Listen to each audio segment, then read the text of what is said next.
really great to be in Cambridge. As Tomek said, we'll open an office very soon. So if you're interested in, I'm pretty sure there will be some more meetups. Today, I want to zoom in something that Tomek spoke about. I want to talk about nodes and eventually their problems, some solutions. And this is gonna go from the basics. I really want to have everybody on board today. Like, I talked to some of you. I have like crazy developers. I have like crazy bio developers who know a bit less maybe about blockchain. I really want everybody to go out of this presentation and have learned something. Also the guys who know about blockchain. So before we start, I would like to maybe know if, so can you raise your hand if you have ever run a node, blockchain related, like Ethereum, Bitcoin? I have like, I would say 30%. Sorry? Did they can't even give up halfway? Seems like it takes so long to synchronize and validate the nodes. Then I run it for 1 day. It tells so me you it did takes 3 try. days. Yeah, that's a good one. Like, have you ever tried to run a node on Bitcoin, Ethereum, something? Raise your hand. Okay, that's the same guys. Okay, I would say 30%. Talking to this 30%, have you ever tried to run a light node? Raise your hand. Oh, I have some. Whoa! And Tomesh is one of them. Awesome. Okay. So we'll go into details what I was talking about. What is a full node? What is a light node? If you have no idea what it is, I would love if you ask questions. So if you really like feel like I don't understand what you're talking about, if there is a word I'm not sure, you're not sure to understand and I'm repeating it, for instance, please raise your hand, look at me weirdly, do something, and I will try to explain it in better ways. So before I go deeper into what does a node, what is a node, and so on, I would like to first explain very briefly what constitutes a blockchain. What is a blockchain? So blockchain, you probably all kind of know, it's a chain of block, right? A chain of block. And this is a representation of some blocks of these chains. So they have numbers, block 41, block 42 in the center, and block 43. Lower, there you go. Up, no. Should I talk louder? That's perfect? Okay. Tell me, I mean, that's fine. Right, so the blocks, or like the components of the blockchain, and those blocks have a header and a body. We'll concentrate first on the body, and then we'll talk about the header toward the end of this presentation. So what is the body? Actually, it's pretty simple. A body is constituted by a list of transactions, so plenty of transactions. So toward this presentation, I'll try to have a really simple example, which is, so you know we're working a lot on Ethereum, but we had a Bitcoin client. I will not go into details about transactions with contracts. I will keep it simple and say a transaction is, for instance, me, Thibaut, sending money to Tomek, sorry. So these are transactions like me sending money to him, somebody sending money, sending ETH, right? It's not money, it's like magic money, right? Ether to someone else, and these are the transactions in a block. So everything that is into a block is like, yeah, transactions. So now I want to talk about nodes. Am I clear? That was an easy one, right? So now I want to talk about node. What is a node? I will talk about full node right now, talk about light node right after. I will explain what's the difference. So right now, a full node, what it is a software, a piece of software running on a computer. Could run also on a mobile.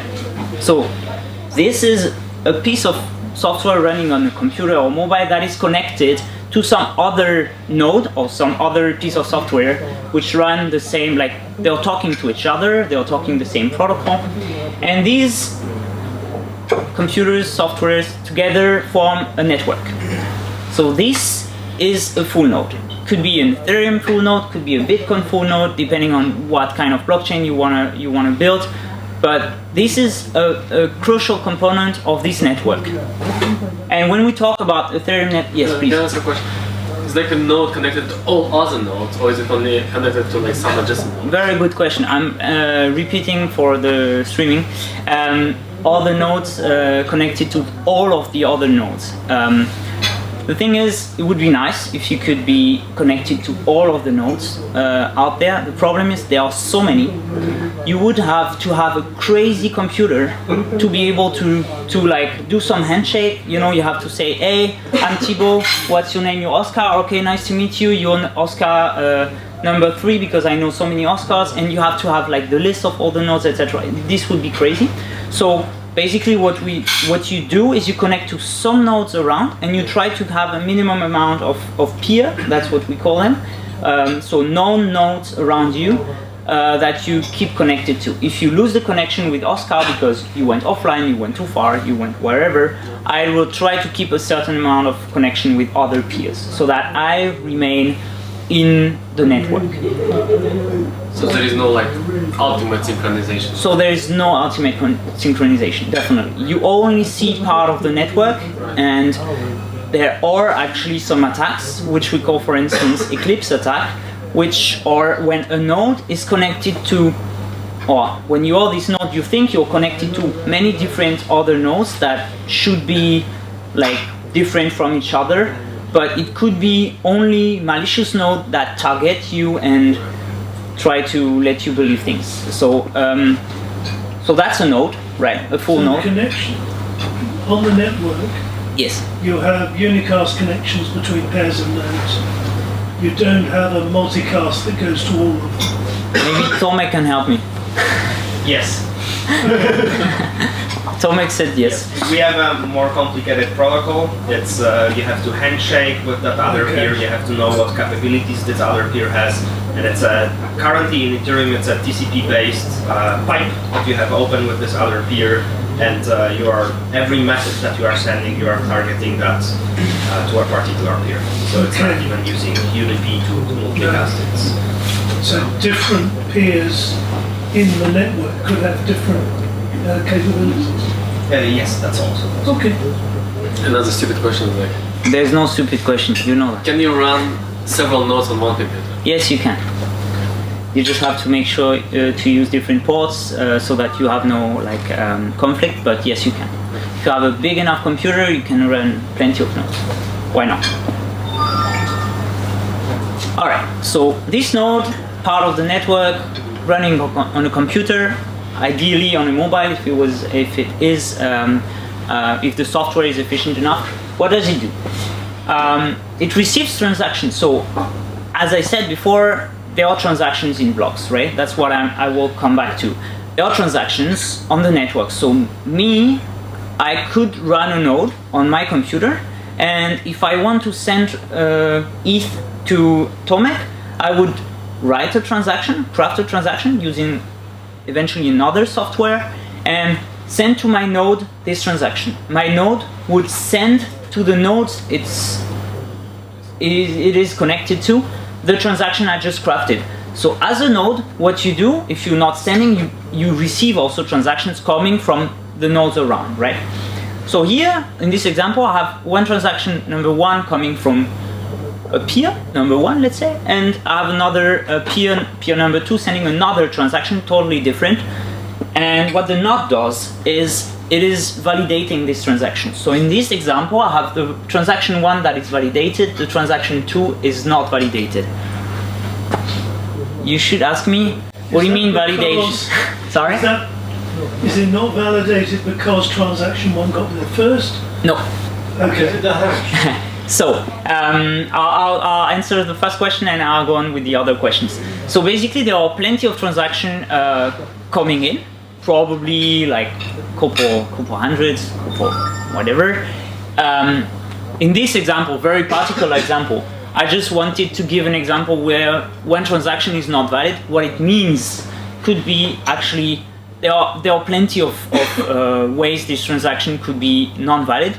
Very stupid example. I want to send 10 ETH to Tomek, but I do not have 10 ETH on my account. This is one. Another one could be, I pretend to be Thibaut, but I'm actually not signing with the cryptographic key of Thibaut, and actually I'm trying to spend the money from Thibaut, but I'm not Thibaut. So this would be like part of the validation. So in this very particular example, I have transaction 1 that is verified and accepted, so to say. This transaction 2 is wrongly built or is somehow invalid. We have plenty of reason for it not being valid. So it has nothing to do with the order of these transactions coming. And what was the other question? Whether the hash was yeah, like hash. it could be something. Yeah, like if we talk about, maybe you mean like there's like we cannot read it properly. For instance, the way it was built is like could happen. Like why not? So in this particular case, I mean, most of the time I'm pretty sure the transactions are valid, right? But actually, Tomek is the developer who wrote all this logic about the transaction queues, etc. If you have questions about that, he's definitely the best person to ask. One question. Yes, please. There is a record of invalid transactions. Like, you know that blockchain is like a record of all transactions, but it Yes. is a record of invalid transactions. Currently, for performance reasons, we actually have a cache of invalid transactions that we have seen, and we know that they're invalid. Because when you have this mesh, this network of peers, it usually happens quite often that you receive the same transaction multiple times from different peers. And verifying that the transaction is actually time-consuming process, and to save that time, if we have seen the transaction once and we know that it's invalid, we're gonna just return that value from And it. this is like the best practice, or is it like every company does it differently? So it's not part of the consensus, so it's not something that the peers have to agree upon, it's something that your local node is doing, Right. and it's just a local optimization. You can, like, I think Go Ethereum is not really doing that currently. So just to can I say to rebound on that, like to talk about this because it's an interesting question. This is not on chain, right? It has been like sent over the network, these transactions, but this is not on chain yet, at least. So what happens here is that I got this peer sending transaction 1, this peer sending transaction 2. What Tomek says is that we will remember that transaction 2 is wrong, and we will actually remember that peer 2 has sent the transaction 2 and is wrong. If this guy keeps sending wrong transaction, we might disconnect, for instance. Is that true? Yeah. I'm just gonna do another parenthesis. But how is it distributed then? I mean, like there How is is some it authority who can remove the node. I mean, like, you have an Just a authority. local connection that you close. You are saying, I don't like this peer because he's sending me spam. So I'm not going to talk to him anymore. Yeah. Exactly. You just stop talking to this person, to this peer. Right. You can decide yourself what peers you are connected to. Yeah. So it doesn't get implemented. It is not yet, at least in the block, in a block. This is not in the body of the block. This is just exactly like received on the network. It enters a queue of transaction to be validated. It will end up in a block eventually if it's valid. I'm going to talk about it in a minute. And this one, at least because our node considers it invalid, we are an honest node, but if you are a malicious node, you could, let's say, accept it even though it hasn't been like signed by Thibaut, even though you're spending Thibaut's money. What happens is that the other nodes that are receiving this transaction might just not accept it because it's not valid, right? So you could have a transaction that some nodes accept and others don't. Absolutely. So as I said before, transaction 2 was not accepted, transaction 1 was accepted. It came from here, the transaction 1. We do broadcast this transaction that we consider valid to some of our nodes. If you want to get more into this, there's a really interesting podcast by Tomek again. It's called Zero Knowledge Podcast. You can find it online. And one of the last episode is Tomasz talking about all this transaction queue, and that's really interesting. It's about a bit less than an hour. It's really good to listen to. So we do receive transactions on the network, but we also do receive as a node blocks. So here in this particular case again, a node actually has, if it's not the first, if it already has a blockchain, it has a knowledge of some blocks in a blockchain. I will talk about it in a minute. So here in this particular case, I'm going to talk about block N, because there has been n-1 blocks already in the blockchain that were added. So block N, this is a proposition from one peer 1, and this is for the same block height. So block N, there was like n-1 blocks in the blockchain till now, and he's proposing a block that is a bit different than this one. Basically what it means is that the body, the list of transactions that is contained into these blocks could be different. So what my node in this case will do is it will take all the transactions that are in these blocks, and I told you before there is a header and there is a body, which is a list of transactions. So he will try and see if those transactions are valid according to the knowledge, his knowledge, right? So in these blocks, for instance, in block the first one, there's transaction 1, which is Thibaut sending money to Tomek. The node will verify that Thibaut actually has this 10 ETH, for instance, that it is actually signed by Thibaut with the right key, etc. And once it has validated, you have to choose somehow what block will be added. And in Ethereum, this is right now a proof of work based blockchain, so it will be the block that has the most amount of work on it. I might not go into detail what it is, what it means. I can if you need.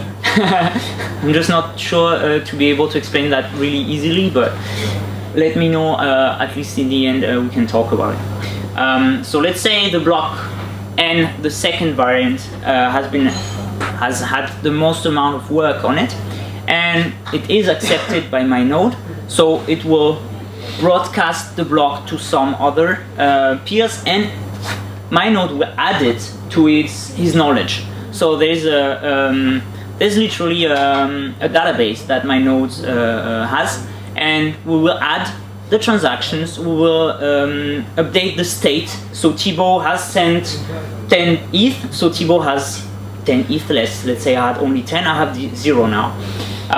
So all of these databases will be updated with all this new information that came from the block. We didn't talk about the block, how they get built. Some node, so my node for instance, could be attached to an additional software which is called a miner. So a miner, when we talk about mining, etc., actually those are only a software added to a node. So my node has received some transactions, verified them, and if I add a miner, I could decide to try to build some blocks. And as you know, at least in proof of work, mining means trying to randomly search for a specific number that will match some criteria. So this node, the node that have a miner that are validating transaction and try to create blocks, might be able to build some blocks if they are lucky enough to find this nonce, which is this random number that allows them to seal the block. And if they do, well, they are able to propagate some blocks around. I'm not sure what I have after. Okay, is that clear? Is there any question? There are incentives, aren't there? Obviously to the miner. So the miner, exactly, or the... Just thinking about it, yeah, they're on the only node that can get incentivized for what they did. If I am a node and I just see transaction, validate them, broadcast them, I get no money, like no ETH, no token. If I do mine and I manage to mine a block that is accepted by the network, that because I have enough transactions, difficulty on it, then I will get a reward, which is about to change actually on Ethereum blockchain, and in Bitcoin it's, I don't know, 5 Bitcoins per block, for instance.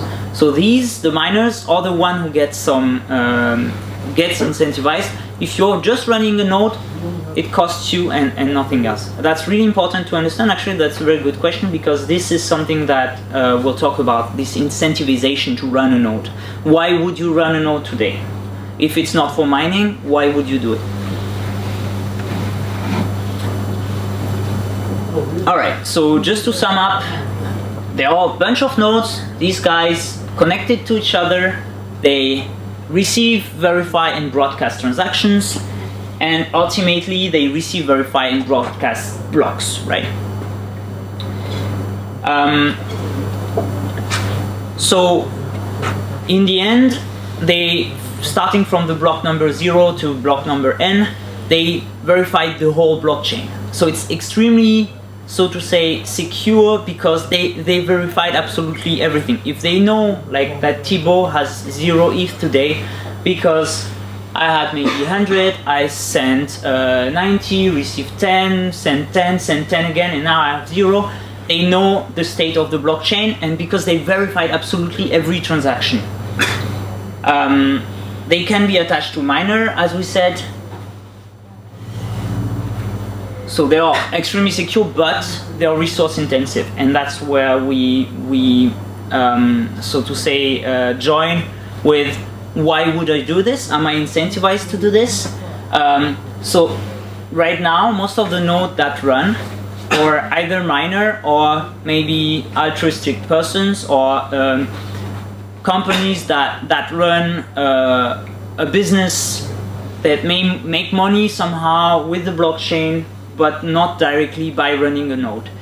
The problem is, it is resource intensive today. If you want to run a node, a full node, verify the whole blockchain, as you said before, you have to sync first. When you launch this piece of software, you will sync the whole blockchain, you will verify. So this will take really long time, probably a day. You will need at least to have an SSD today for Ethereum. SSD with 100 gigabytes free, multi-core CPU, a couple gigs of RAM. This is not like a low-end laptop might not do it. A mobile, forget about it. It takes way too long, and that's a big problem actually, because these are the backbones of the network. If we don't have these, we don't have blockchains. We do not have security. We have basically nothing. Plus, they require time and knowledge, DevOps knowledge, like to know how to run a node, to know how to run a server, because in the end you will not have this on your laptop, because it has to be on 24/7, and things are evolving very quickly, so you have to keep it updated, etc. And this might not be that easy. So what do people do today? You probably have seen these somewhere: MetaMask, MyCrypto. So this is MetaMask, MyCrypto, MyEther wallet, Jax. There are plenty of other wallets. So software that allow you to, for instance, me send my 10 ETH to Tomek. I did not actually have to have a full node running to send these ETH. So what do? I connect to, let's say, MetaMask, and MetaMask allows me somehow to connect to the blockchain to do this transaction. What happened is that actually MetaMask, this user, me, I am connected to one trusted node. So MetaMask is actually connected to Infura, for instance, because that's the same company in this particular case. It means that there is a node that is run by a company that you trust, and you hope that this node will broadcast your transaction. So I am sending my 10 ETH to Tomek, and I trust this node. The problem is, you trust this node. So we're not in a world where we want to build things upon trust here. Everything is, we're talking about decentralization, and we do not want to trust. If tomorrow I'm living in Germany and the German government says to MetaMask, stop allowing this particular person to spend his money, talking about PayPal, for instance, could do this today, like freeze your money, right? Or MasterCard, Visa, whatever. I cannot move anything anymore. This is not decentralized. I'm talking to one node, not to plenty of nodes. And so this is a problem. So this was fine, so to say, like this is fine because it's still like a really new technology, but we really want to go away from this and to allow anybody to run a node. So the solution for it could be, and is today at least, a light client. So light client, represented here with those small dots, what are they? Those are clients, they rely on full nodes, but they do much less or things very differently. I will go a bit into details later on, maybe a bit quicker, so that you don't fall asleep. Are you still with me? Okay. By the way, yes, please. So in the last slides, you mentioned something about MetaMask and My Ether wallet. Yes. I remember they do allow users to connect to their own. Absolutely, and that's very good to mention. These guys, MetaMask. Exact checks, maybe. Yeah, absolutely. MetaMask, my crypto, my Ether wallet allow you, instead of talking to one, malicious or not, one node, they allow you actually to run on your on top of your own node. So you could actually connect. If this is your own node, you could connect MetaMask here directly. This is possible. There are plenty of tutorials out there. Problem is, you have to run a full node, and this is still the same amount of problem we talked about, right? 100 gigs, several CPU, etc. So this is the best, the most decentralized. This is not the best, and we want to make this better and allow you to run this on your mobile. So that's where we come to light client. And what is a light client? So it is a piece of software again. It is running, could run on your mobile. It relies on full nodes heavily, but does not have to trust them. And this is the key point. Not so easy to understand. I will spend some minutes about this right after in the next slide. So what they do is, for instance, Thibaut, I'm gonna stay by my 10 ETH sent to Tomek. I want to send 10 ETH to Tomek, right? Before the node can do this, it has to first look into the database and see from all the transactions that were made, does Thibaut has actually 10 ETH. And the light client, because it can run on a mobile, it will not have this whole database. It will not verify all the transactions. We'll have to ask the full node, hey, by the way, does Thibaut has 10 ETH? Can I do this transaction? If I send it, will you accept it, so to say? So it has to ask, but it has a way to not have to trust them. If the node says Thibaut does have 10 ETH or Thibaut does not, you will know if he lies or not, and I will explain right after how it does this. In this header, there is the block number. There is the nonce. I was talking about this number before, which is basically what is searched by the miner to what is. This is kind of the proof of work, right? The nonce together with the difficulty will allow you to know that the block is actually valid or not. And it has some very interesting piece of data, such as the state root or the transaction root. So this is one of the thing that I really have to make sure you understand. If you don't understand that, or if I am not able to explain this carefully, you might not understand what happens after. Transaction root, or let's say state root, is a piece of information. It's a hash of all the state of the blockchain. So what I call state is all the accounts that are on the blockchain. So let's say Thibaut, Tomek, Bartek, Oscar, we're 4 persons, and we have accounts on the blockchain, and we have ETH on our accounts. And this is what is represented here. So I represent a really simple blockchain with 4 accounts, 1, 2, 3, 4, and just to make it very simple, they have 1, 2, 3, and 4 ETH on their account, right? So what these guys, so these states can be hashed together and represent some trees that goes like this. So that this hash, 1, 2, 3, 4, it's actually hash of 1, 2, and hash of 3, 4. These are the state roots. So this is the top of the tree that is a fingerprint of the whole state of the blockchain.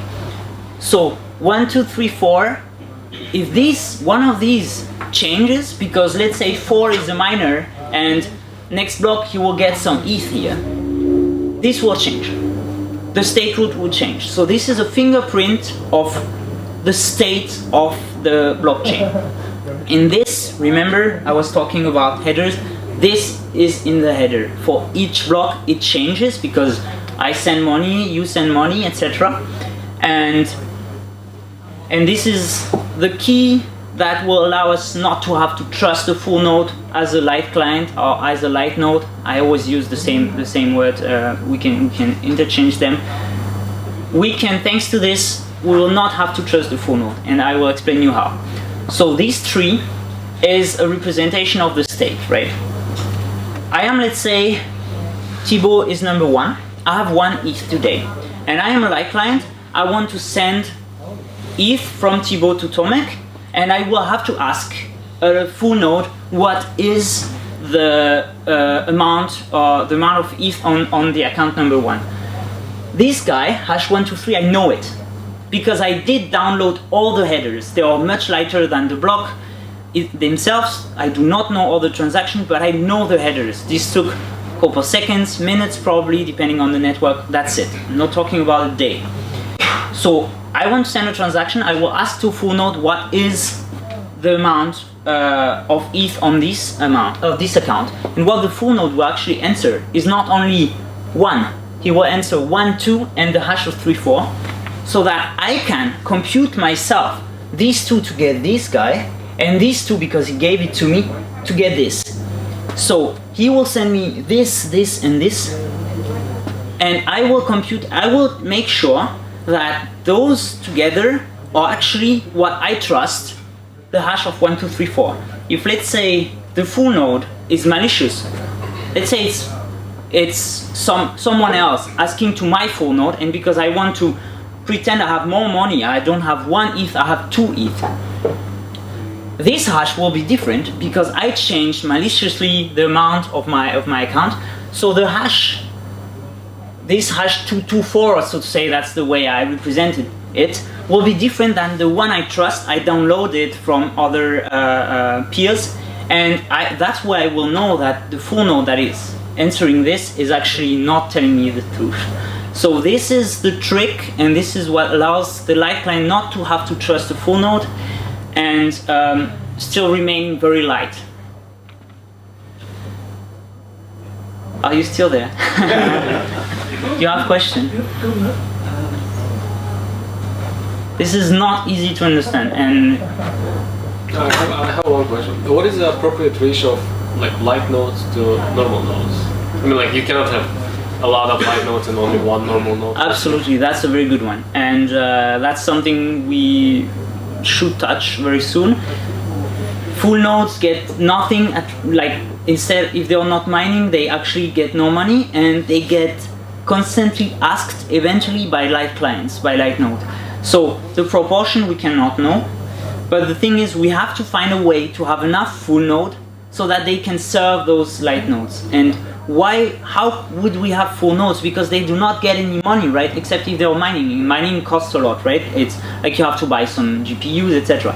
So we could think about, and that's the future, we could think about micro payments, like small incentivization to run a full node, so that every time a light client is asking, hey, what's the amount of ETH on the account number 1?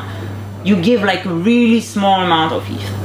And this could be one way to incentivize someone to run a full node without having this full node connected to a miner. So this is, we'll binding the two questions from before. And I have this in my slide right after. Yeah. This software, the hash, is a separate software to the block, to the node. So this hash here, yeah, it is contained in the header. This is part of the header, and this is why actually we trust it, because we have downloaded all the headers. We have had a view of the blockchain from all the peers that are around. So the peers send us, basically when you launch a node, you start by saying, okay, I have no blockchain, no database, nothing. I will start with the block number 1 or 0, whatever, and give me the block number 1, the block number 2. What's the view? What's the highest block you have? And we'll just question the peers around. And after some time, we'll get certain that we are on the longest chain, so to say, because we could verify the difficulty of each block and verify that actually there is no longer chain out there, which means that all the headers that we have seen, we trust them. And this state root is part of the header, it's part of the blockchain, yes. So I'm done, almost, yeah. Light clients, they keep the network decentralized because they prevent you from using one trusted node. Remember MetaMask, one server that could censor you. Having a light client running on your mobile allows you to not rely on one centralized node, right? We can incentivize full node. That proves that the questions were really good. We have a way, eventually, this is like research in progress, we could have a way to incentivize full node to make sure that we have still full node, non-mining full node, why not, in the network. And when you make that tiny payment, that's a transaction? Yeah, that's the tricky part. Okay. How do you do it? That's why it's not done yet, because it requires research. Like, how do you do the transaction? How do you mine it? That's not easy.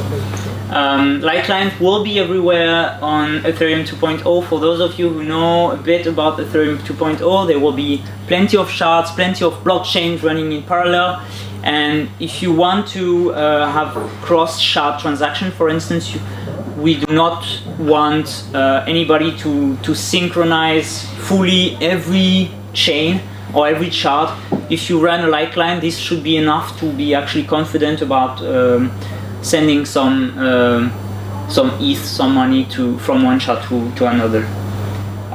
This brings us really briefly to Parity Feather. Tomek was talking about it. So what it is a wallet a bit like MetaMask or MyCrypto. It allows you to view your account, and this little software runs on top of a light client. So when you run this, you're actually running a light client. When you see, for instance, certain amount of ETH, this was asked to a full node and verified. And so this is software that we built at Parity. It's a small software built by a small team, and we will launch it very soon. You actually already can download it on our GitHub. It's super simple. It allows, we do not plan to, let's say, replace MetaMask or anything. We're just trying to use our light client. So Parity Ethereum full node can run on a light mode, and this is what we use. So we're basically using an application on top of the software we built just to use it and see what could go wrong. Ultimately, we hope just that people will use light client everywhere and will not push this further. But if you want to use it, that would be great. I mean, that's quite easy to run. This is running on Kovan by default today. It's an alpha version, which means that this is fake ETH. Like it's testnet, it does not bear any value, but you can actually run it on mainnet without any problem. For the developers out there, this is built on top of Light.js, which is a library that we have built, which is specifically meant to interact with Light client. If you're interested in this, feel free to talk to me after that. All I talked about, Feather, the full node, etc., is documented on our wiki.parity.io, and if you want to try Feather, you can go on the wiki. You have a link to Feather, you have some screenshots, explanation, etc., and feel free to ask. Really, yeah, would be great if people can use it and tell us what goes well and what goes not so well. I'm done. Now it's your questions. near the end there was a hint of something, because I'm thinking, okay, this chain is going to have all the transactions that have ever happened, and it's going to get bigger and bigger. Yes. You said something about multiple chains. Yes. So Ethereum 2.0, I'm not maybe the best person to talk about this. So the problem is, as you said, there are a lot of transactions, they are adding up, right?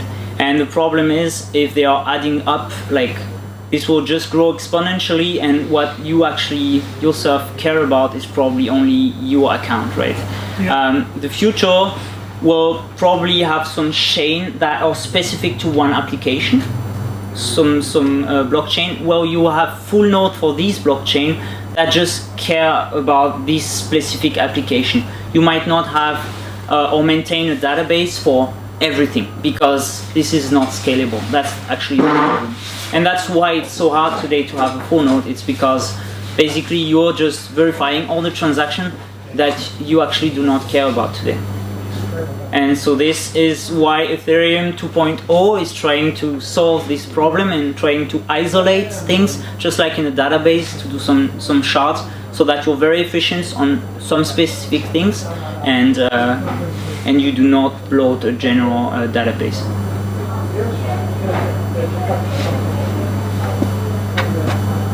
Any other question? Oh, Yes, please. just curious. Just now you mentioned I have an idea. You mentioned automations have like a zero knowledge proof. I'm just wondering in the future, will Parity provide zero knowledge proof to your full nodes? So then with the full node, you can easily verify the latest hash, and you can just plug your. Yes, that's a good question. So the question is about zero knowledge proof. So today there is a blockchain specified like running on this, which is called Zcash. Yeah. And we are actually talking with some developers from the Zcash Foundation to have an implementation of Zcash on top of Parity. So